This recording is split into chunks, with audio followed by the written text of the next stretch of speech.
darot visus mājas darbus, tā ir vislabākā atturēšana. Mēs parādām, ka mēs esam spēcīgi, ka mēs esam samobilizēti, ka mēs esam gatavi visiem šiem negatīviem potenciāliem scenārijiem. Tieši šādā veidā mēs šos scenārijus arī atturam. Labdien, melns uz balta jaunajā 12. epizodē, kur mēs pašlaik atrodamies diezgan neparastā vietā. Vairs neesam mūsu ierastajā inovāciju laboratorijā, bet gan aizsardzības ministrijā, kur tiekamies ar tikpat īpašu viesi, kas ir mūsu aizsardzības ministrs Andris Sprūts. Sveiks, Andri! Sveicināti! Es ilgi neturpināšu ar gariem ievadiem. Labāk, es domāju, ķersimies pie lietas. Un, pēdējos mēnešus mēs ļoti bieži dzirdam dažādas spekulācijas, ka tieši no rietumu amatpersonām, ka mums ir jāgatavojas karam ar Krieviju. Kāpēc mēs dzirdam šo retoriku? Vai tie ir signāli partneriem sagatavoties, vai tas ir, lai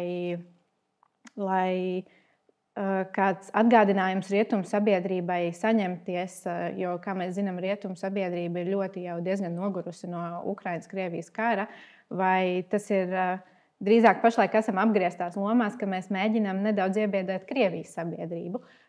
Kas ir tas, kāpēc mēs dzirdam šo retoriku par karu ar Krieviju? Mums ir jābūt gataviem un jāgatavojas dažādiem scenārijiem. Ir īpaši aizsardzības nozarei, aizsardzības jomai, aizsardzības resoram ir jābūt tam spēkam, tai jaudai, kas arī tiešām šo gatavību arī nodrošina. Un, respektīvi, tieši tāpēc, protams, kad arī, ja grib mieri gatavojies sliktākiem scenārijiem, un to arī es domāju, ka šīs ziņas arī pauž vai to arī norāda. Mēs paralēli šai gatavošanās dažādiem scenārijiem, mēs šobrīd jau dzīvojam hibrīda kara apstākļos.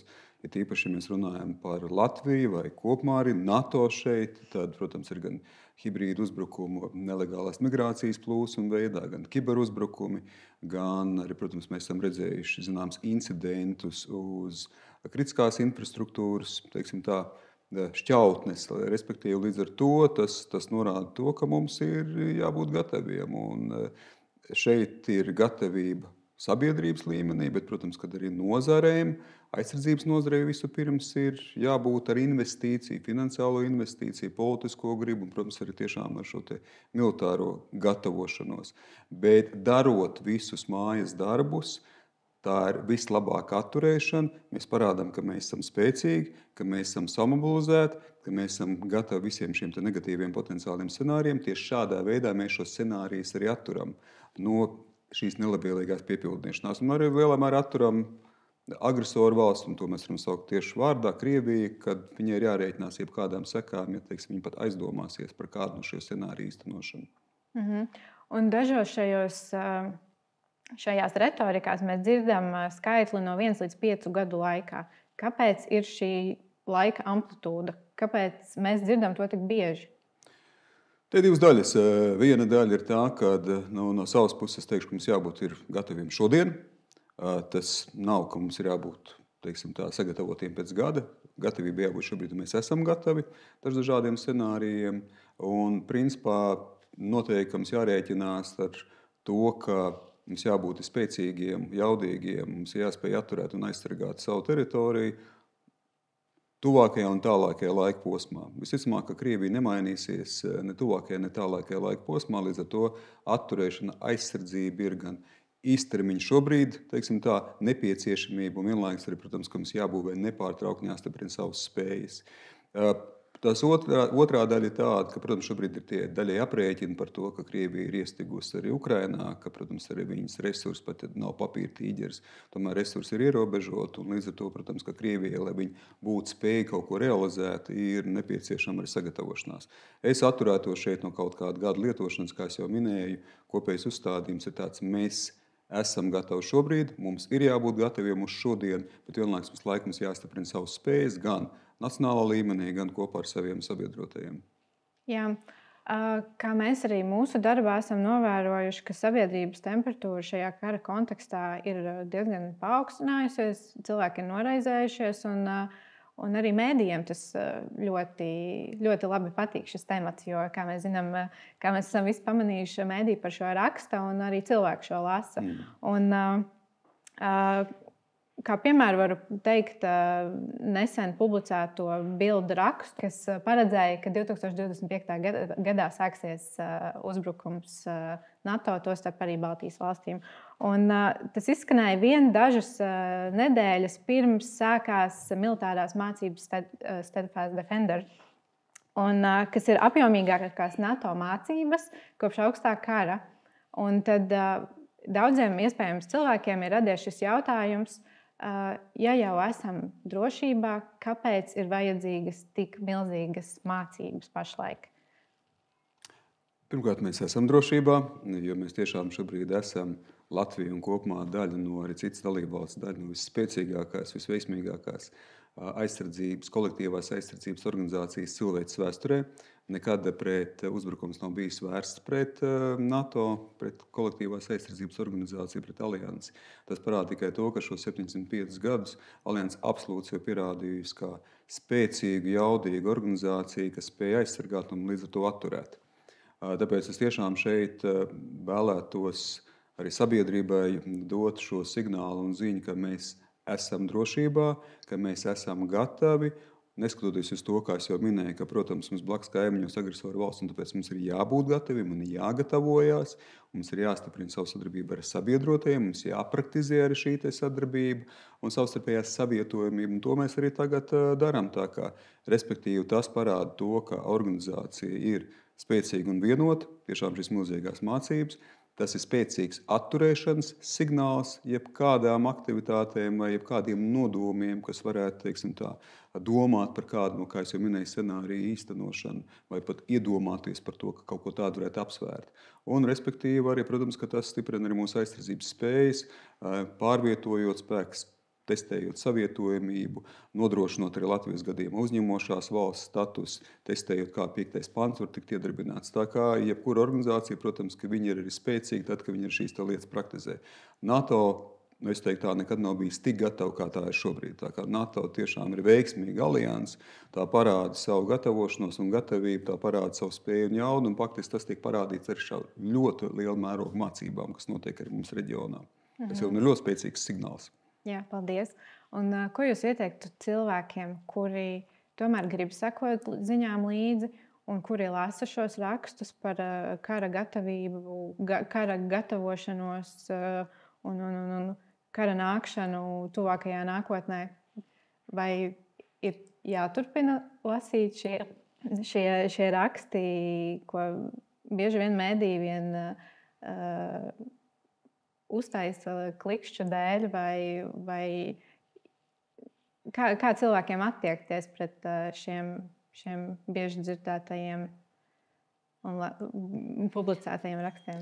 Noteikti tas ir ļoti svarīgs jautājums, jo tieši tā, kā mēs informāciju iegūstam, un skaidrs, ka informācija ir jāiegūst, ir jāiepazīstās, un tas noteikti ir viss cieņa ar mūsu sabiedrībai par to, kad seko līdz šiem notikumiem, dzīvo līdz šiem notikumiem, arī iepazīstās ar šo informāciju. Tā kā es domāju, ka tas absolūti ir pamats, ka tiešām sabiedrībai ir jābūt informētai. Un tā kā tas tajā ziņā noteikti ļoti laba ziņa. Varbūt tā piesardzīgā ziņa vai tas, ko es tiešām arī aicinātu no savas puses, viens ir, ka jāpieiet informācijai kritiski.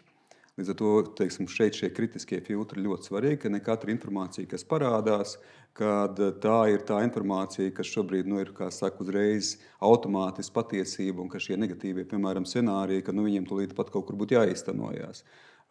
Respektīvi, tā kā skaidrs, kad ir jāsaprot, no kurienes šī informācija arī nāk, kāpēc viņa parādīsies, kas ir varbūt tas, kur var noteikti uzdot papildus jautājumus. Un vēlreiz atkārtošos atkal no Latvijas aizsardzības nozares perspektīvas un puses un tas, ko mēs darām. Mēs esam drošībā, mēs esam gatavi, mēs darām kopā to ar sabiedrotiem, tā kā šeit noteikti nav vieta bailēm. Tas, ka mēs kaut kādā veidā pārāk emocionāli arī, teiksim, šīm ziņām pieejam. Jā, tas ir jāuztver nopietni, mēs dzīvojam šobrīd izaicinošos laikos, mums ir agresoru valsts pie mūsu robežas, bet vienlaikus atkal iedrošinot to, ka šeit mēs esam sagatavoti un spēcīgi un jaudīgi, un nekāda šāda negatīvo scenāriju īstenošana netiks pieļauta. Un punkts numur 2, protams, līdz ar to arī mēs esam kritiski par to informāciju, kas dažkārt izskan un nekļūstam par šīs informācijas automātiski tādiem emocionāliem ķilniekiem. Tā kā tas būtu mans aicinājums, bet noteikti sabiedrībai jābūt informētai, sabiedrībai tiesības uzdot jautājumus, sabiedrībai ir tiesības un pienākums pārliecināties par to, ka tieši tā arī par drošību mēs kopīgi visi rūpējamies, iesaistot sabiedrību, informēt sabiedrību, bet vienlaikus to darot arī konkrēti aizsardzības nozarē, konkrēti ar mūsu sabiedrotajiem ļoti aktīvi, tā skaitā arī šo mācību kontekstā. Jā, paldies. Tad arī šajā kontekstā var pievienot arī kādu savu novērojumu, ko esmu pamanījis sociālo mediju telpā, ka mācību ietveros tanki un tādas mācības pilsētvidē cilvēkiem bieži vien rada ne pārliecību, bet arī bailes. Un tad to novēroja arī militārajās mācībās Namejas,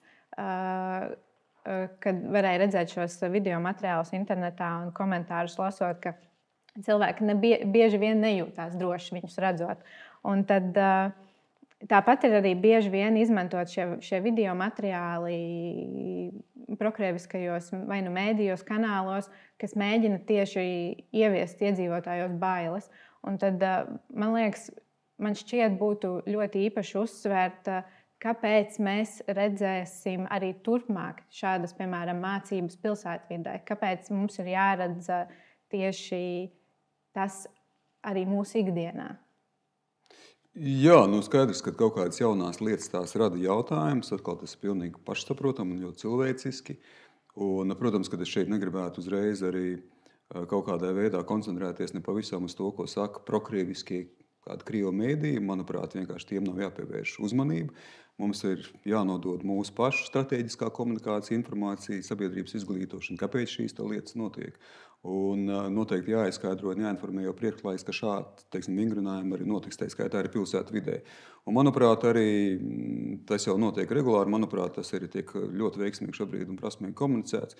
Man šeit, protams, arī sabiedrībai ir jāapzinās, ka faktiski šie vingrinājumi, šī trenēšanās, tas jau ir drošības priekšnosacījums.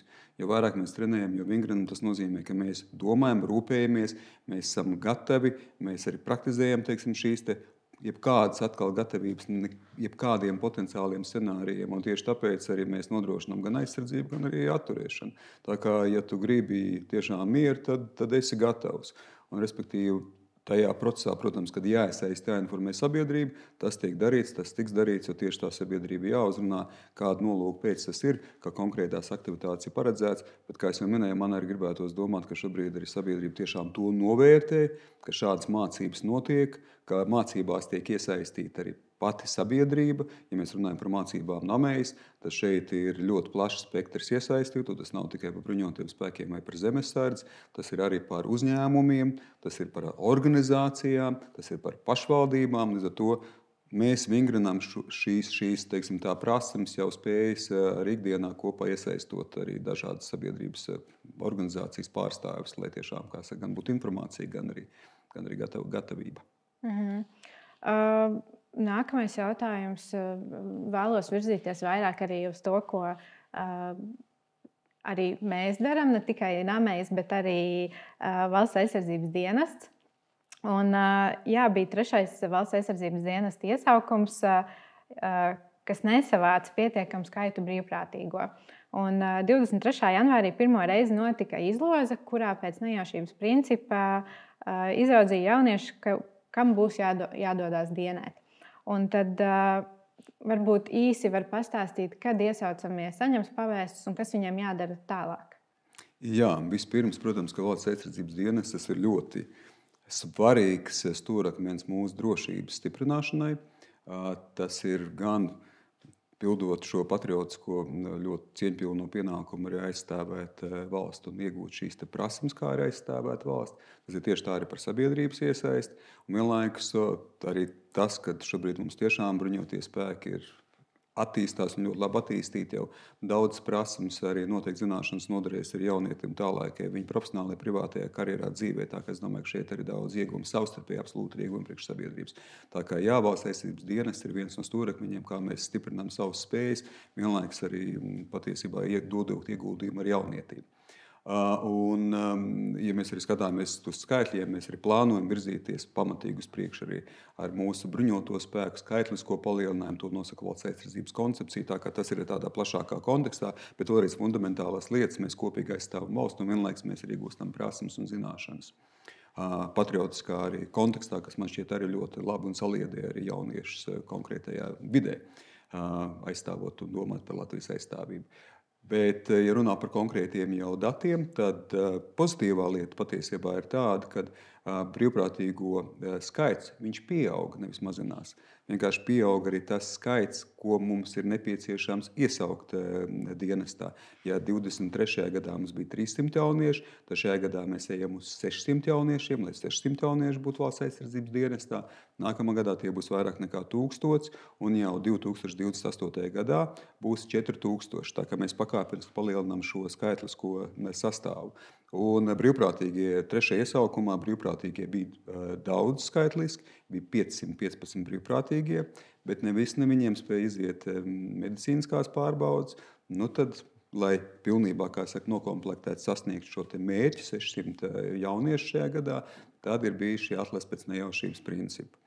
Atlase ir notikusi. Ir nepieciešams mums papildus vēl iesaukt dienestā 150 jauniešus, bet tā kā ne visi varbūt iziet kaut kādu iemeslu dēļ, gan pārbaudas, gan varbūt neiziet cauri tam filtram, tad mēs esam principā 300 jauniešiem, kas ir atlasīti pēc šī nejaušības principa, kuriem jau ir izsūtīts pabeigts, un tālāk viņi uzsāk jau procesu. Vispirms tās ir medicīniskās pārbaudas, un tajā brīdī, kad viss tas ir iziets un nokārtots, 19. jūlijā 150 jaunieši secīgi, kas bija pirmie šajā sarakstā, tad viņi uzsāks dienestu, cieņpilno dienestu, godpilno dienestu. Mēs ļoti lepojamies ar šiem jauniešiem tāda valsts aizsardzības dienesta ietvaros jau Nacionālā bruņoto spēku ietvarā.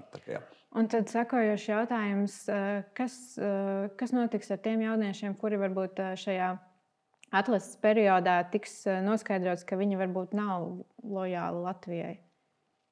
Tā es negribētu uzreiz. Es domāju, ka man gribētos teikt un domāt, ka Latvijā jaunieši visi ir lojāli. Protams, ka katram ir kaut kāds iespējams, varbūt savs intereses, savu plānu, un, protams, ka te ir kaut kāda plāna ar piekuriģēšanu. Bet man šķiet, ka tomēr kopumā mūsu sabiedrība ir lojāla un patriotiska un ļoti labi apzinās arī, teiksim, šo uzdevumu svarīgumu, šī pienākumu svarīgumu, šo atbildību, kas mums ir visiem, un, kā es teicu, arī to ieguvumu, ko jaunietis arī iegūs. Tā kā, respektīvi, protams, kad šeit ir, kā es jau minēju, dažādi veidi pārbaudas, kas iziet cauri ir pārbaudas provizoriski vai nav kāda tiesājumība, piemēram, kā es jau teicu, medicīniskās pārbaudas. Tad, ja viss ir kārtībā, tad, kā es jau minēju, šo cieņpilno arī uzdevumu atbildību var arī uzsākt jau ar jūliju. Protams, ideālajā pasaulē būtu ļoti skaisti, ja jaunieši apzinātos un pieteiktos paši. Un es domāju, tas ir arī mūsu spēkos, lai šī nejaušā izloze arī nebūtu. Ko mēs varam darīt, lai nākamajā iesaukumā mums vairs nebūtu jāveic šī izloze, bet jaunieši jau būtu jau paši pieteikušies? Es domāju, ka mēs sabiedrībā tiešām esam arī absolūtam ar uz šī pamata, ka mēs esam lojāli, gan patriotiski, bet varbūt katrs mēs kaut kādā veidā mums ir savu apsvērumu kaut kādos konkrētos dzīves brīžos. Tā kā šeit es absolūti neuzskatu, ka viens veids ir labāks vai mazāk godpilns nekā otrs, abi divi veidi, vai brīvprātīgi, vai arī šis iesaukums absolūti ir ļoti cieņpilni un godpilni un atbildīgi, ja tā var teikt, soļi, kas ir gan jauniešu dzīvē, gan mūsu kā sabiedrības arī virzībā. Respektīvi, ja mēs skatāmies arī citās valstīs, mums ir salīdzinoši līdzīgi modeļi Lietuvā, Igaunijā, tad tur ir daļa, kas ir brīvprātīgo, daļa, kas ir iesaukti, bet jebkurā gadījumā dienests ir gan cieņpilns, gan arī, protams, kad arī absolūti šeit nav kaut kādas atšķirības starp tiem jauniešiem, kas tiek iesaukt vienā vai otrā formā. Tas, kas tiek darīts, protams, kad mēs aicinām jauniešus, lai izvēlās šo brīvprātīgo principu, tam ir zināmas savas priekšrocības.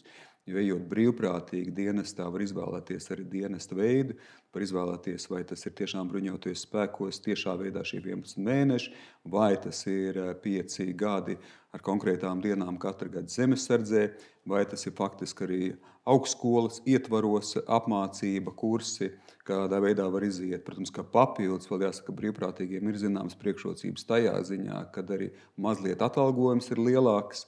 nekā tiem, kas tiek iesaukt. Vēl ir iespēja saņemt arī budžeta vietu universitātē vai augstskolā, ja tu izvēlies brīvprātīgi. Tā kā šeit, zināmā veidā, ir savas priekšrocības. Bet vēlreiz no tā lielā valstiskā pienākuma atbildības perspektīvas, jebkurā veidā, kā jaunietis uzsāk savu dienestu, mēs to ļoti augstu novērtējam, mēs lepojamies ar jaunietu, un tas ir godpilns un cieņpilns atbildīgs uzdevums, kurā, kā es minēju, jebkurā veidā šeit nav atšķirības, un tur būs ieguvēji visi, gan sabiedrība, gan ir pats jaunietis. Jā, un tad turpinot arī par mūsu pašu darbu, pamanām bieži vien, ka dronu darbs Ukrainas-Krievijas karā ir ļoti izšķirošs bieži vien. Un, tas noķer arī mūsu uzmanību un, protams, arī visas pasaules. Un, pavisam nesen dzirdējām paziņojumu, ka Latvija būs vadošais partneris dronu koalīcijā Ukrainas atbalstam. Ko tas nozīmē praktiski? Jā, šobrīd ir dažādi veidi, kā mēs atbalstam Ukrainu. Gan Latvija, gan NATO, gan Eiropas Savienības valstis. Teiksim, principā, valstis, kas iestājas par demokrātiju, par brīvību, par atbalstu Ukrainai, ir dažādi formāti. Viens no formātiem ir Ramsteins formāts, kurā ir vairāk nekā 50 valsts, kas atbalsta Ukrainu.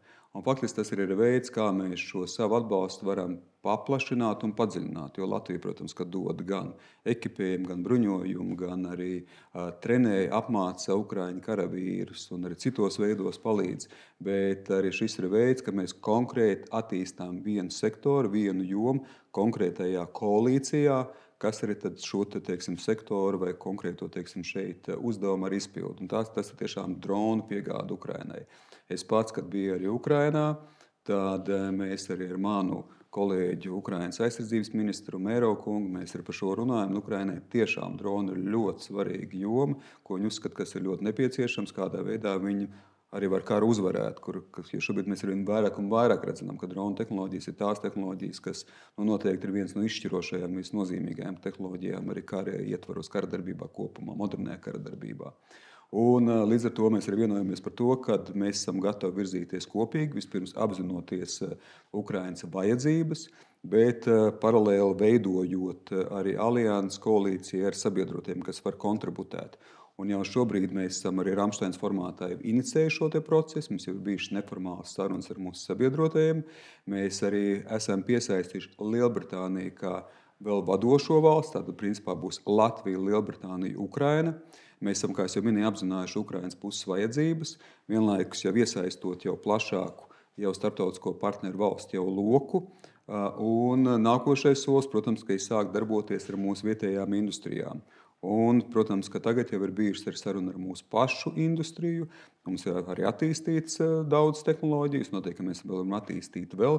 Tā kā tas ir gan par piegādēm Ukrainai, gan vienlaikus ir attīstot pašu savus spējas, savus kapacitātes, investējot tajā, jo tas, protams, piegādes ir svarīgi, lai Ukraina šo karu uzvarētu, bet arī tehnoloģija attīstība, izpēte, inovācijas, taktika, apmācība, tas viss, kas noteikti nāk līdz elektroniskā kara darbība, arī pretdrona darbība. Tā kā šeit ir ļoti plašs tas klāsts, ko mēs varam darīt. Tā kā es domāju, ka mēs esam uzņēmušies ļoti atbildīgu uzdevumu, ļoti svarīgu uzdevumu.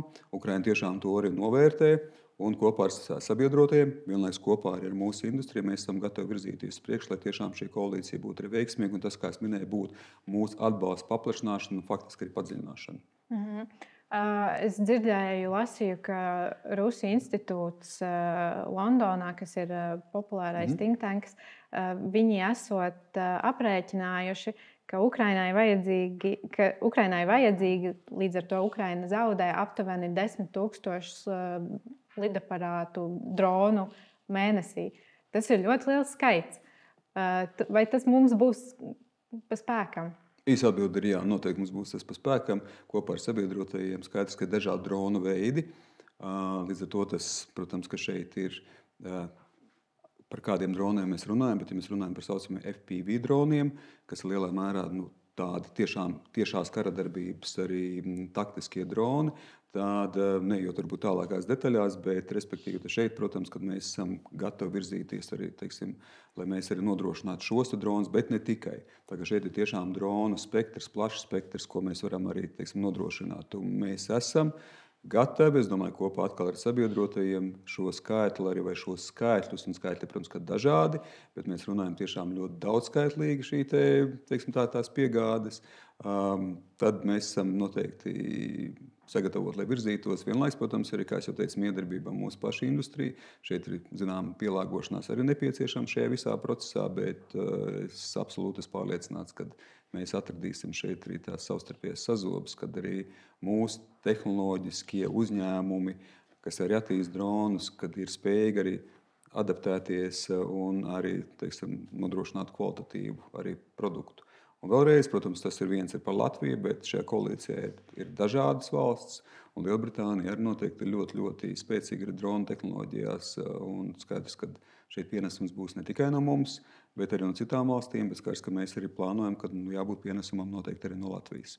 Jā, paldies. Man prieks dzirdēt, ka mēs esam uzņēmušies tik lielu un nozīmīgu iniciatīvu. Ļoti atbildīgi, ļoti liela, tiešām ļoti nozīmīga iniciatīva, un arī te ir tas atbildības tāds, no vienas puses, kad tā ir nozīmīga atbilde, no otras puses, man šķiet tieši tā ļoti veiksmīgi mēs esam izvēlējušies šo tehnoloģisko arī koalīciju, jo, protams, koalīcijas var būt dažādas, bet te ir tiešām iespēja gan palīdzēt Ukrainai, gan veidot spēcīgākas saites, mācīties arī no citiem sabiedrotajiem, gan lielā mērā tieši tā attīstīt mūsu pašu industriju, mūsu pašu zināšanas, mūsu pašu, teiksim, arī spējas domāt šajās, teiksim, dronu tehnoloģiju kategorijās, arvien vairāk to integrēt arī mūsu pašu bruņotajos spēkos, respektīvi padarot arī mūsu pašu spējas un mūsu pašu aizsardzību vēl jaudīgāku. Jā. Un mēs varbūt varam virzīties arī uz vēl tādām pacelājošām ziņām, svētkiem un tā tālāk. Mēs svinēsim drīz NATO 75. gada dienu. Tāpat mēs arī drīz svinēsim mūsu gada dienu, esot iekš NATO. Un varbūt kā būtu, ja būtu. Bet, manuprāt, arī diezgan nozīmīgs jautājums, kas mēs būtu bez NATO. NATO tiešām atkārtošos un vēlreiz uzsvēršu, NATO ir visveiksmīgākā drošības, aizsardzības, kolektīvās aizsardzības alianse, organizācija cilvēces vēsturē. Tā ir organizācija, ko dažkārt apzīmē tāds muskatieru organizācija, kurā viens par visiem, viss par vienu, kurā tiešām ir šī savstarpējā solidaritāte un vienotība un arī draudu apzināšana, arī gatavošanās jebkādiem šiem scenārijiem. Tā kā arī Latvijas gadījumā, ko es minēju, jau esmu, kad ir šīs divas dūres. Viena dūre ir mūsu pašu bruņotie spēki, un kvalitatīvi spējīgi mēs varam tiešām lepnam skatīties, kā arī šīs spējas ir attīstītas uz mūsu pašu karavīru, zemesargiem, pāriem iesaistītajiem. Tā kā skaidrs, ka šī dūre ir spēcīga, bet vienlaiks, protams, ka divas dūres vienmēr ir labāk. Tas nozīmē, ka šeit ir gan sabiedroto spēki, šeit viņi šobrīd klātesoši ar saviem karavīriem, ar savām tehnikām, ar savu bruņojumu. Un, protams, ka tas padara mūsu kopīgās NATO spējas spēcīgāk šī solidaritāte, gan vienlaiks ir, protams, kā Latvijas aizsardzība.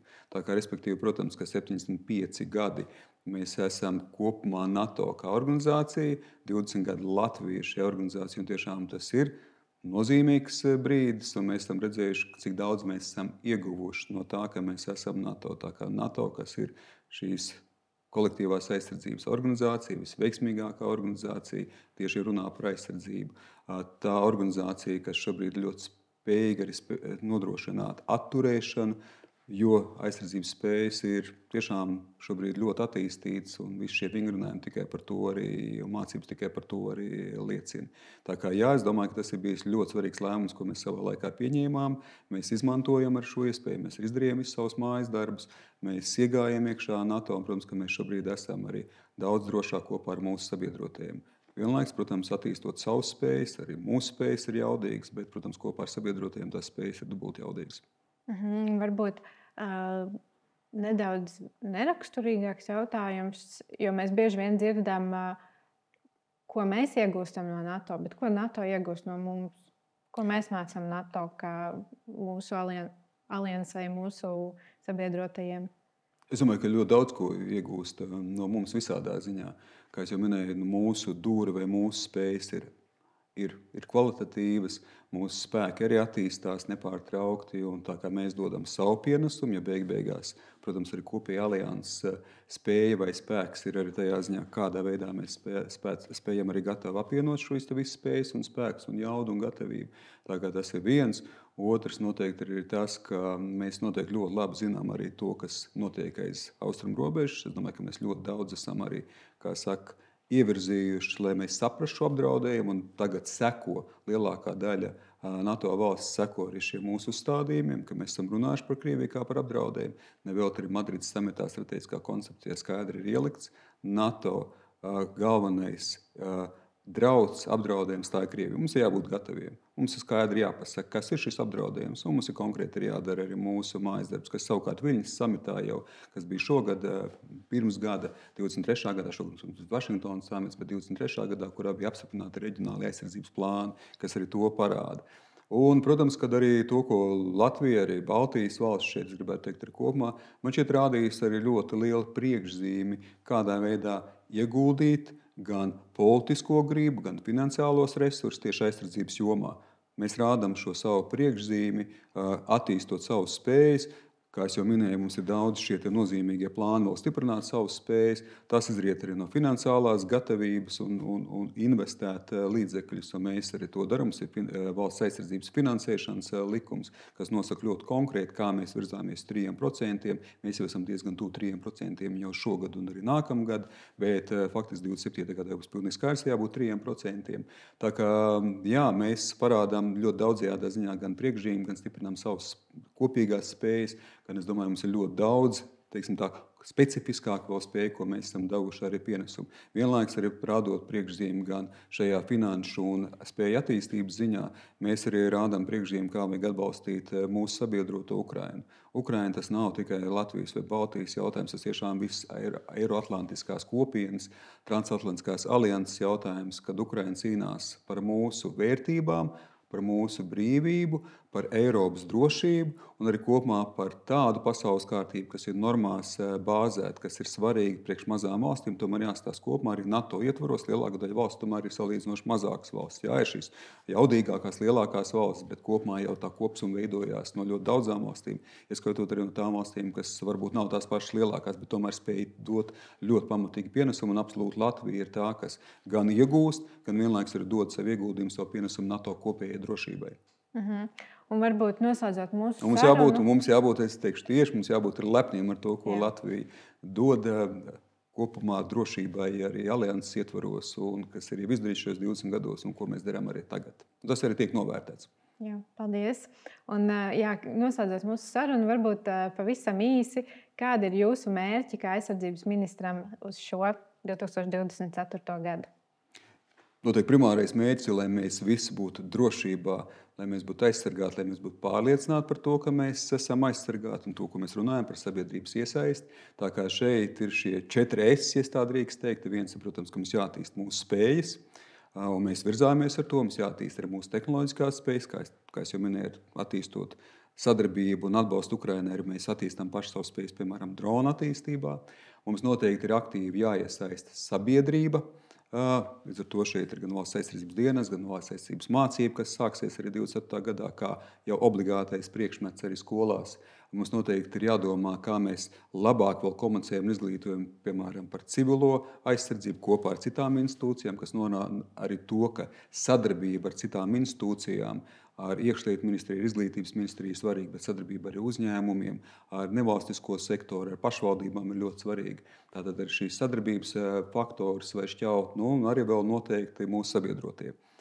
Sabiedrotie ir jāstiprina gan atbalsts Ukrainai, jāturpina šīs atbalsts, gan sadarbība, protams, ar sabiedrotajiem, lai šeit arī būtu spēki. Šeit ieradīsies arī Zviedru spēki nepārāk ilgā nākotnē. Protams, Zviedrijai jāizstājas, jāsagaida šis pēdējais, kā saka, solis, lai Zviedrija kļūtu par pilnvērtīgu NATO dalībvalsti, bet es pārliecināts, tas notiks drīz. Un, protams, tad mēs jau virzīsimies to, ka ir šeit, kā Zviedrija, šī mums apņemšanās savstarpēji ir, ka mēs esam, protams, lielāko gatavību uzņēmuši šeit Zviedru arī karavīrus. Tā kā noteikti sabiedrotie, noteikti mēs varam izmantot arī Eiropas Savienības potenciālu, īpaši attīstot militāro industriju, veicinot militāro mobilitāti, viss, kas attiecās uz tehnoloģijām. Tā kā šeit vēl ir arī sabiedroto šajā šķautnē, vēl ir veidi, kur potenciāls, ko mēs varam noteikti stiprināt un izmantot, lai mēs būtu pēc iespējas jaudīgāki, lai vēl gatavāki, lai jebkādi šie scenāriji, par kuriem mēs runājam, ka viņi tiek novērsti tieši tāpēc, ka mēs esam sagatavoti un tāpēc, ka vienkārši jebkādam pretiniekam vienīnē, viņam pat nav domas par to, ko viņš varētu apsvērt, jo viņš vienkārši rēķinās ar to, kāds būs sekas. Tāpēc, jā, to atkārtosim ar sabiedrībai. Mēs esam aizsargāti, mēs esam drošībā, un sabiedrība noteikti ir arī šeit jāinformē. Mēs noteikti esam gatavi vienmēr arī iesaistīties šajā dialogā ar dažādām sabiedrības grupām, un uzņēmumiem, un pašvaldībām, un nevalstisko sektoru, un arī individuāli. Jā, liels paldies par Paldies sarunu. jums. Paldies jums. Es domāju, ka mums šī saruna būs ļoti vērtīga gan man, gan arī jums, skatītāji. Ar šo šī saruna ir arī noslēgusies. Jā, klausieties mūsu YouTube, Spotify un lasiet vairāk www.melnsuzbalta.lv. Tiekamies nākamajā sērijā.